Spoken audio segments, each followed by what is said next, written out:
السلام عليكم ورحمة الله وبركاته. أبو رسلان 04 عن منتديات ستار تايمز، منتدى اللغات واللهجات في دروس تعليم اللغة الإيطالية. إخوتي أخواتي الكرام، كنا تعرضنا في الحصص السابقة إلى تعريف الحروف الأبجدية الإيطالية وبعض الكلمات وكيفية الأحرف وكيفية استعمالها. تعرضنا إلى كيفية نطق أيام الأسبوع، الألوان، الأعداد وإلى غير ذلك. كما تطرقنا إلى بعض المصطلحات التي نعبر فيها بحياتنا اليومية، وهي تعابير مفيدة لحياة اليومية. ننتقل بإذن الله في الدرس اليوم إلى بداية التعمق شيئا فشيئا في اللغة الإيطالية. وكل أخ أو أخت فاتتهم الحصص السابقة ما عليهم إلا يلتحقوا بنا بمنتديات ستار تايمز، بمنتدى اللغات واللهجات، أو على يوتيوب يلقاو كل ما وقع تقديمه سابقا عن الأحرف وكيفية استعمال الأحرف، الألوان، الأيام، الأعداد. عاملين برنامج بإذن الله باش نخليكم ديما ملمين بكل ما هو متعلق باللغة الإيطالية. وكما قلت لكم باش نمروا اليوم إلى بداية التعمق في اللغة الإيطالية واستعمالها اليومي. اليوم باش نتعداو إلى تحليل الهدف أو الغرض من الشيء، وهذا يعني السؤال عن أي شيء أو الغرض من أي شيء. هنا لاحظوا come mai، وهي ما يعادل perché، لماذا، بأي سبب. come mai perché tu hai scelto di studiare o studi l'italiano. Come mai studi l'italiano؟ وهو لماذا تدرس اللغة الإيطالية. perché لماذا، بأي سبب، وهو الهدف أو الغرض من الشيء. نعود come mai perché studi l'italiano، لماذا تدرس اللغة الإيطالية. أو كما نستطيع أن نقول perché hai scelto di studiare l'italiano، وهو يعني لماذا اخترت تعلم اللغة الإيطالية. لماذا تعمل في مستشفى أو عيادة طبية. perché lavori alla clinica، ولهذا هذا البداية. perché lavori alla clinica. هنا المخاطب يقول، وهنا عندنا للرد، وهو من أجل per، من أجل per studiare. allora perché studi l'italiano. هنا في الرد per، وهو من أجل مع infinito مصدر الفعل studiare أي دراسة، مع sostantivo اسم il lavoro وهو العمل.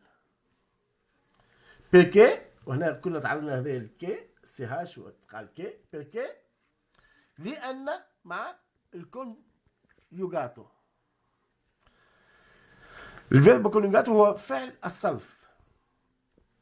الفيربو كونيوجاتو هو فعل الصرف. mi piacciono le lingue،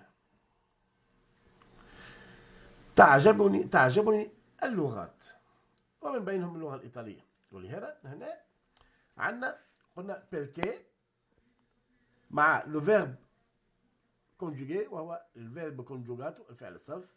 mi piacciono le lingue، تعجبني اللغات. per chiedere il nome. هنا للسؤال عن الاسم. صيغة عادية بين المعارف أو بدون تكليف. كما قلت لكم نحب نفرقوا ما بين معناها باحترام، طلب شيء باحترام، أو بأمور عادية بين الأصحاب والأقارب والأشخاص اللي ما بينهمش تكليف. ما اسمك؟ Come ti chiami؟ ما اسمك؟ Come ti chiami؟ صيغة الاحترام فورمالي. ما اسم حضرتك؟ Come si chiama؟ هنا قلنا بطريقة العادية، الصيغة العادية بين المعارف أو بدون تكليف informale، وهي تتسمى الميثود informale. ما اسمك؟ Come ti chiami؟ صيغة الاحترام formale، هذه informale ولكن هذه formale. ما اسم حضرتك؟ Come si chiama؟ Signor direttore, come si chiama lei؟ هنا للإنسان العادي نقوله come ti chiami. نمروا للمرحلة عند إعادة توجيه السؤال. Per rilanciare una domanda informale، كما قلنا informale بين الأشخاص العاديين من غير تكليف، الصيغة العادية بين المعارف أو بدون تكليف. Et tu؟ formale أي صيغة الاحترام. E lei؟ عادي بين الأصدقاء. tu للاحترام. E lei؟ quando ci si presenta، quando ci si presenta باش يتقابلوا زوز مع بعض. Io sono مع nome e cognome. Esempio: io sono Adele، poi الكونيومي وهو لقب. هنا تقدم اسمك واللقب.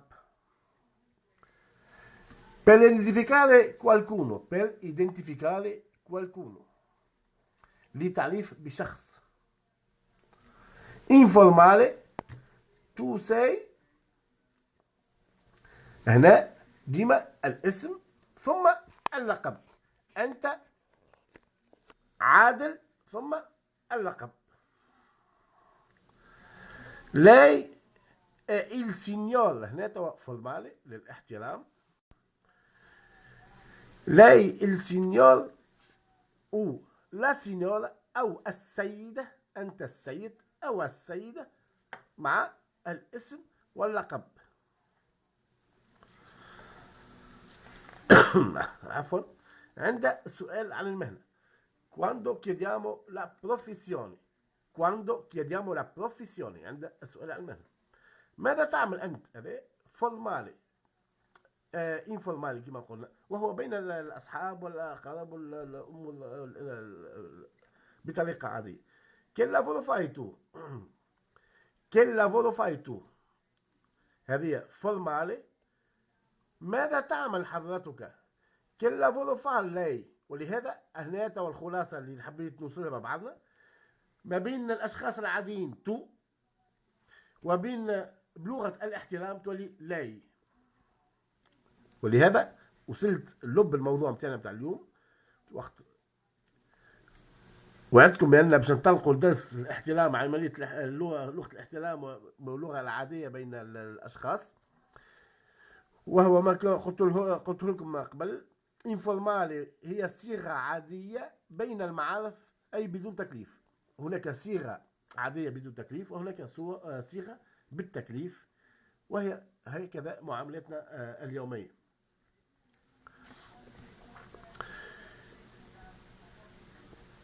وبإذن الله سنتم هذا الدرس في الحصة القادمة بحول الله. أخوكم أبو رسلان عن المنتدى ستار تايمز، منتدى اللغات واللهجات. إلى اللقاء.